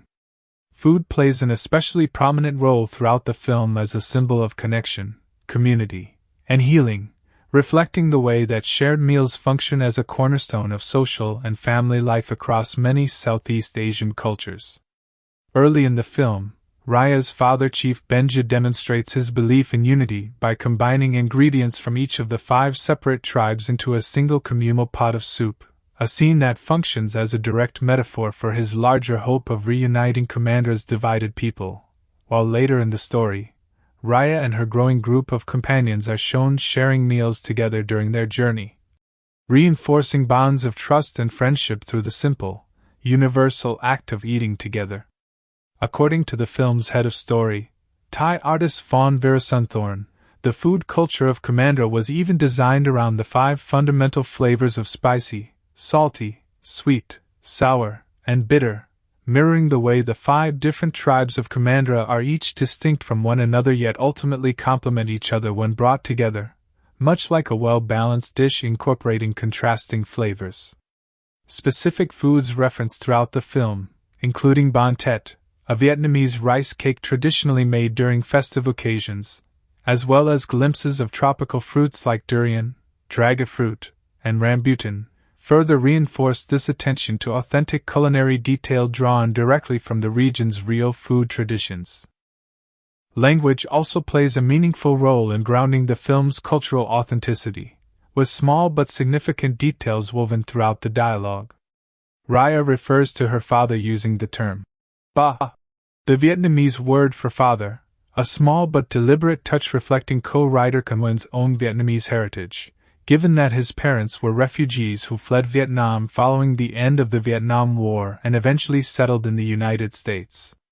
Nguyen has spoken about how personally meaningful it was for him to be able to include details like this in a major studio film, expressing genuine excitement about creating heroes his own children could see themselves reflected in without having to imagine themselves as reskin versions of already existing Western characters,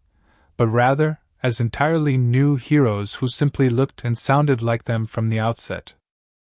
The historical inspirations behind Raya's own character extend well beyond costume and combat style into the realm of real-world history and legendary figures. Nguyen has cited the legend of the Trung sisters as a significant inspiration for Raya's character, referring to 2 celebrated Vietnamese warrior sisters who led a historic rebellion against Chinese rule many centuries ago, becoming enduring symbols of resistance, leadership, and female strength within Vietnamese history and cultural memory. Adele Lim similarly drew from her own Malaysian background, citing the historical warrior figure Tun Fatima as a personal inspiration, alongside the broader tradition of powerful matrilineal social structures found in parts of Malaysia, where women have historically held significant social, economic, and familial authority in ways that don't always align with more commonly held Western assumptions about gender roles in Southeast Asian societies.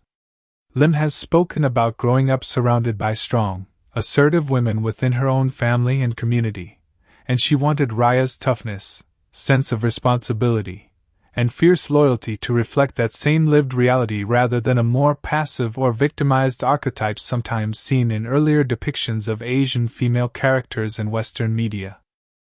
The film's approach to gender representation more broadly reflects a conscious effort to move away from older, more limited depictions of Southeast Asian women in film and media, presenting Raya as a fully realized warrior and leader who is also allowed to be flawed, distrustful, and emotionally guarded rather than simply serving as a symbol of passive virtue. This is reinforced by the broader ensemble surrounding her, which includes numerous other capable and complex female characters, including Namari, whose combat skill and political conviction make her a formidable rival rather than a simple villain, as well as Chief Virana, whose fierce protectiveness over her people and her daughter drives much of the story's central conflict. Beyond individual character details, the film's overall visual style draws from broader Southeast Asian artistic traditions as well, incorporating design principles inspired by shadow puppetry, traditional painting styles, and the region's characteristic use of vibrant color and intricate ornamental detail. The visual effects team built an extensive library of atmospheric effects, including various forms of mist and humidity, intended to reflect the genuinely humid, tropical climate common throughout much of Southeast Asia, adding a layer of environmental authenticity to the film's world that extends beyond just architecture and costume into the very atmosphere and weather patterns depicted on screen. Despite the overwhelmingly positive reception the film received for its groundbreaking representation, some cultural commentators and members of Southeast Asian communities have offered more nuanced critiques of the film's approach to blending so many distinct cultures into a single fictional setting. Critics have pointed out that while the intention behind creating a composite, pan-Southeast Asian world was rooted in genuine care and extensive research, this approach inevitably risks flattening the significant differences between individual countries and ethnic groups within the region, each of which possesses its own deeply distinct history, language, religion, and artistic traditions stretching back centuries. Some have noted, for example, that the floating markets so central to Talon's identity are most directly associated with Thailand specifically, yet the clothing worn by Talon's inhabitants sometimes draws more heavily from Malay and Indonesian sarong traditions, creating a slightly inconsistent cultural blend within that particular land. Others have observed that climates depicted in regions like Spine and Tail, with their snowy mountains and arid deserts respectively, diverge from the tropical climate patterns that define most of mainland and maritime Southeast Asia, suggesting that these particular design choices may have drawn from visual influences outside the immediate region the film was otherwise so carefully trying to represent. These critiques do not diminish the significance of the film's achievements so much as they add important context and depth to the conversation, reflecting the genuine complexity of trying to authentically represent an entire, wildly diverse region within the scope of a single fictional narrative, a challenge the filmmakers themselves acknowledged from the outset of the project. Ultimately, Raya and the Last Dragon represents one of the most ambitious attempts by a major American animation studio to build an entire fantasy world from the ground up using real, historically grounded cultural inspiration from a region that has historically received far less mainstream cinematic attention than East Asian or South Asian cultures within Western media. The extensive collaboration with the Southeast Asia Story Trust, the deliberate research trips taken by the creative team, the careful incorporation of specific martial arts traditions, mythological figures, culinary customs, clothing styles, and linguistic details all reflect a genuine effort to move beyond surface-level representation and towards something with real depth and historical resonance. For many viewers with roots in Southeast Asia, watching this film meant seeing fragments of their own specific heritage reflected on a massive global stage for the first time, whether through a familiar hat, a recognizable style of clothing, a beloved dish, a legendary warrior story passed down through generations, or simply hearing a word from their own family's native language spoken by a beloved animated hero. This blending of history, mythology, and lived cultural experience is precisely what elevates Raya and the Last Dragon beyond a simple adventure story, transforming it into a meaningful, if imperfect, celebration of an entire region's rich and often underrepresented cultural legacy. Raya and the Last Dragon, the strange and ironic history behind its making. Some films carry an irony that only becomes visible once you step back and look at the full picture of how they came to exist, and Raya and the Last Dragon is a particularly rich example of this phenomenon. On its surface, this is a story about breaking cycles of division, learning to trust despite betrayal, and coming together after generations of isolation and suspicion. Yet almost every stage of the film's real-world journey, from its casting decisions to its release strategy to the very audiences it was ultimately able to reach, ended up mirroring, complicating, or outright contradicting the themes the film itself was trying to celebrate, creating a genuinely fascinating layer of irony that sits underneath the finished product audiences eventually saw on screen. Perhaps the most striking irony of the entire production involves the film's actual availability to the very communities it was designed to honor. Raya and the Last Dragon was conceived from the ground up as a love letter to Southeast Asia, built through years of research trips across Laos, Vietnam, Cambodia, Thailand, Malaysia, Indonesia, Singapore, and the Philippines, and constructed with the guidance of a dedicated Southeast Asia story trust made up of cultural experts from across the region. And yet, due to the complicated realities of Disney Plus's staggered international rollout at the time of the film's release, the streaming service had not yet launched in most Southeast Asian countries when Raya and the Last Dragon debuted in March of 2021, with only Singapore and Indonesia representing exceptions to this gap. This meant that, for a meaningful stretch of time, audiences in many of the very countries whose history, mythology, and artistry had directly inspired the film's world were unable to legally access it through the platform Disney was promoting as its primary release method, short of physically attending a movie theater during an active global pandemic. An option that was itself either unavailable or deeply risky in many of these same regions.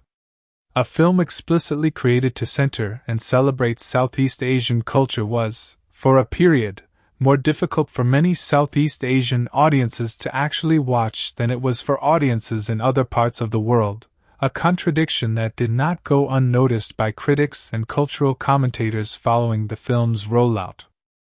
This irony deepens further when you consider the film's relationship with language.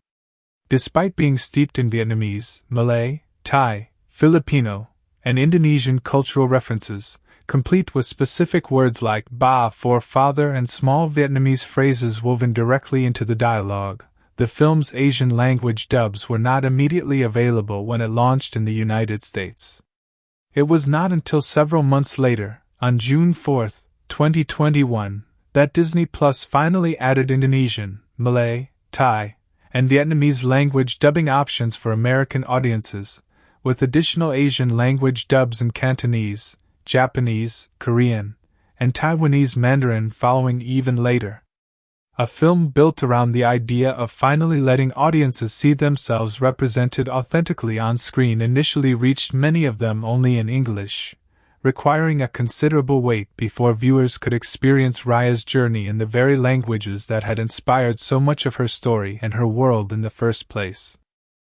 The film's box office performance provides another layer of irony worth examining closely. Despite receiving overwhelmingly positive reviews from critics, reflected in an extremely strong critical consensus score that placed it among the more acclaimed entries in Disney's modern animated catalog, the film significantly underperformed financially relative to its production budget, recovering only roughly half of its costs through worldwide box office receipts.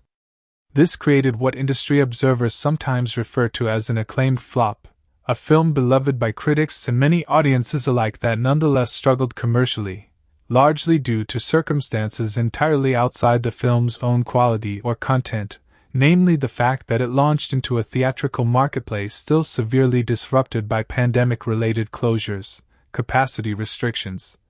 and general audience hesitancy about returning to indoor movie theaters.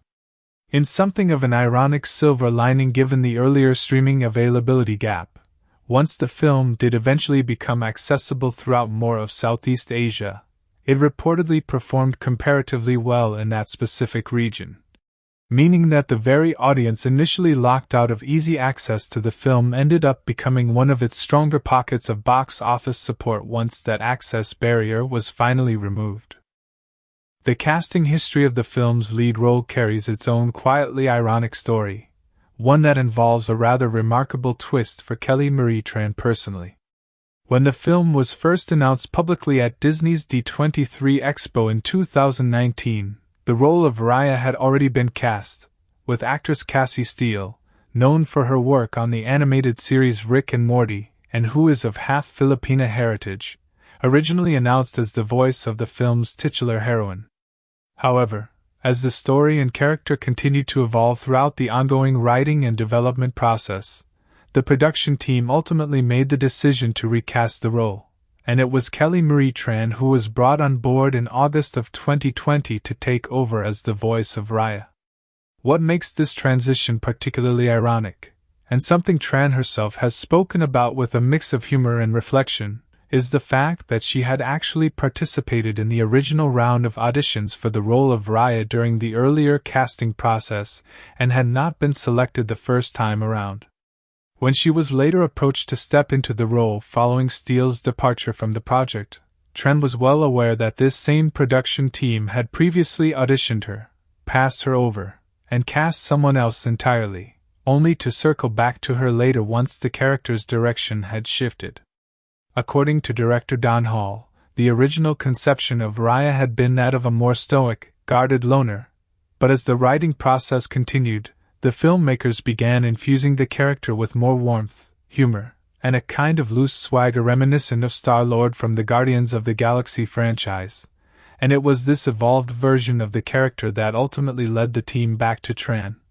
whose natural blend of toughness and levity fit this revised vision more precisely than it had fit the earlier draft of the character. There is a certain poetic irony in the fact that the very qualities that caused Tran to be passed over during her first audition were, after the character herself changed, the exact qualities that eventually made her the right choice the second time around, meaning her path to becoming Disney's first Southeast Asian princess ran directly through an earlier professional rejection on the very same project. Another layer of irony surrounds the film's place within the broader Disney princess lineup, and its own uncertain identity in the years immediately following its release. Despite Raya clearly being framed within the narrative as a princess, the daughter of a chief ruling over one of the 5 lands of Kumandra, she was not initially and officially inducted into Disney's official Disney Princess franchise lineup upon the film's release, despite widespread assumption among fans and even some casual references from crew members and news outlets treating her as though she already belonged to that group. It would take until August of 2022, more than a year after the film's debut, for Raya to be formally and officially added to the Disney Princess collection, meaning that for a considerable stretch of time, one of Disney's most celebrated recent heroines, marketed heavily around her status as the studio's first Southeast Asian princess, was not technically recognized within the very princess franchise her identity was so closely associated with in the public imagination. The circumstances surrounding the film's overall production timeline carry their own ironic weight as well, particularly when considering how directly the pandemic's disruption echoed the film's own thematic content. Raya and the Last Dragon is fundamentally a story about a plague-like force, the Druun, tearing apart a once unified world and forcing its people into isolation, suspicion, and fear of one another, a narrative that had been in development for several years before the real-world COVID-19 pandemic emerged. Yet the actual physical production of the film ended up being completed almost entirely under conditions eerily reminiscent of its own plot, with more than 400 artists and animators forced to abandon their shared studio workspace and complete their work in physical isolation from one another, scattered across individual homes precisely because of a real-world pandemic that, much like the fictional Druun, forced an entire community into disconnected, isolated units working apart rather than together. Director Carlos Lopez Estrada has reflected on this strange overlap, noting that despite the obvious hardship of this arrangement, The shared challenge ultimately brought the production team closer together in spirit even as they remained physically apart, a sentiment that mirrors almost exactly the film's own thematic arc of finding unity and trust even amid forced separation and crisis. In total, more than 900 Walt Disney Animation Studios employees ended up contributing to this and other simultaneous projects entirely from remote home setups, a scale of dispersed, isolated collaboration that the filmmakers themselves likely never anticipated when they first began developing a story about a fractured world needing to find its way back to unity. There is also a subtler irony buried within the promotional toy and merchandising timeline connected to the film. Because the physical toy line associated with Raya and the Last Dragon had been manufactured on a production schedule tied to the film's original intended release window, these toys actually began appearing on store shelves toward the end of January 2021, weeks before the film's actual theatrical and streaming debut in early March.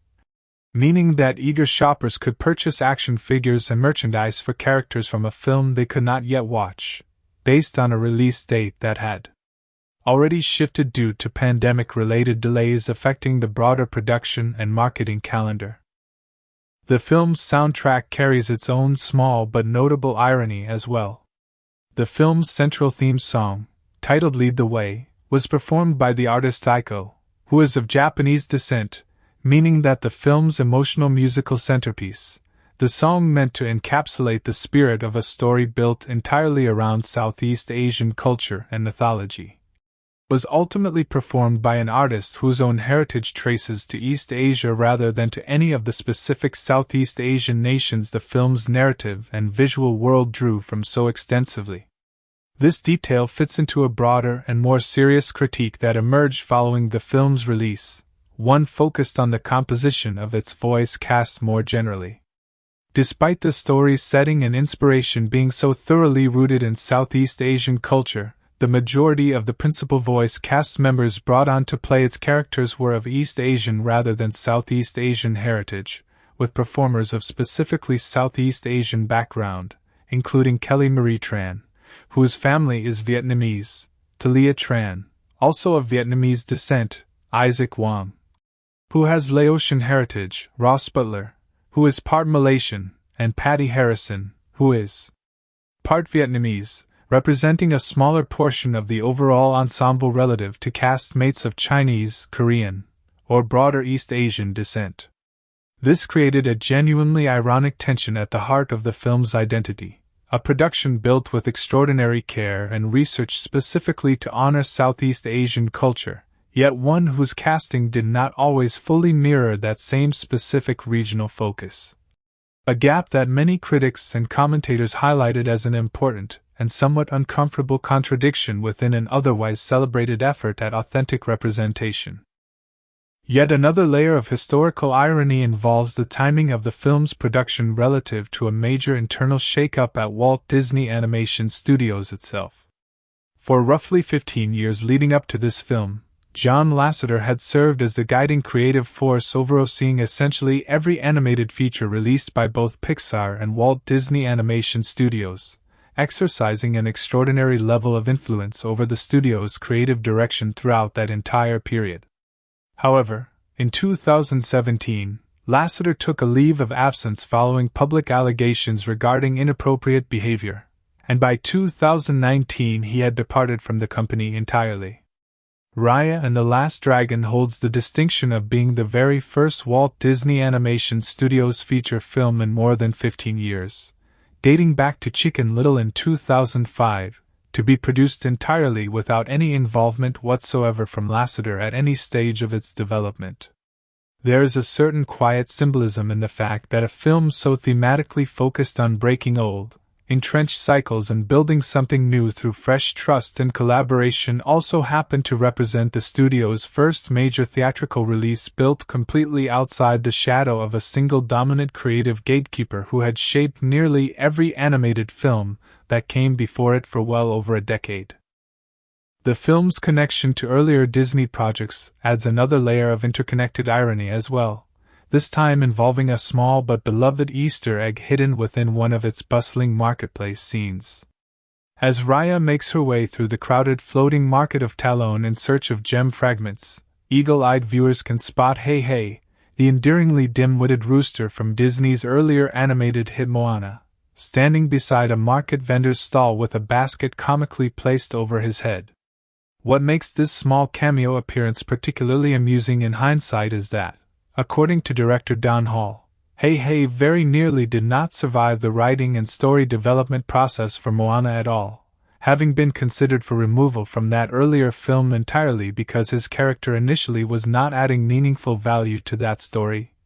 only being saved through a last-minute effort by the story team who pitched leaning fully into his obliviousness as a defining comedic trait.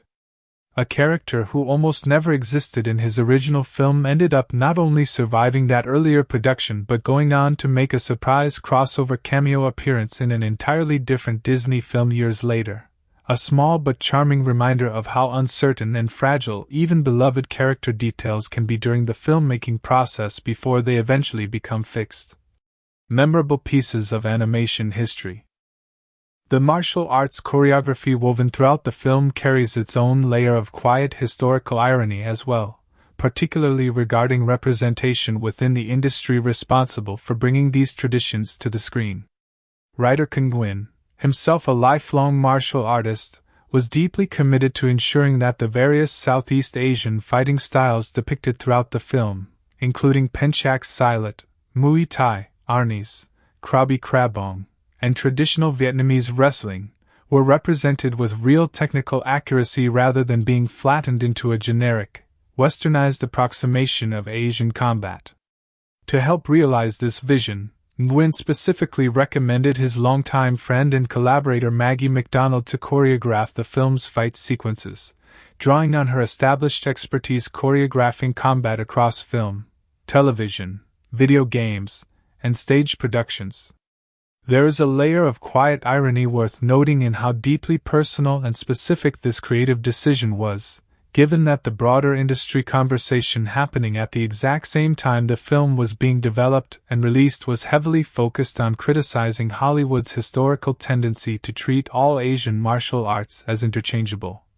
When in this particular case the filmmakers were working exceptionally hard behind the scenes specifically to avoid that exact pitfall, distinguishing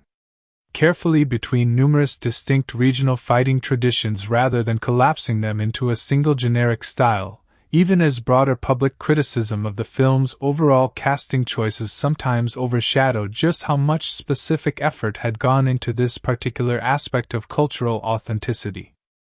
Perhaps one of the most thematically resonant ironies of the entire production involves the very story of Sisu's identity, as revealed within the film itself. A detail that mirrors the larger real-world story of collaborative sacrifice that defined the film's actual creation. Within the narrative, Sisu reveals that she did not personally create the powerful gem that the story revolves around, but rather that she simply served as the vessel through which her fellow dragons channeled their combined power, meaning that the credit and recognition she receives throughout Kumandra's 500 years of legend for single-handedly saving the world is, in a sense, slightly misattributed. Since the true source of the magic came from a collective sacrifice rather than her power alone. This detail carries an almost uncanny echo of the film's own real-world production story, a movie whose public-facing narrative often centers on a small handful of headline names, its directors, its lead voice actors, its most visible producers, even though the finished film was, in reality, the product of a genuinely massive collective effort involving well over 900 artists, animators, technicians, consultants, and crew members working together, many of them from their own homes. Scattered across the country during an unprecedented pandemic disruption, each contributing an essential piece to a finished whole that, much like Sisu's magic, could never have been achieved by any single individual working alone.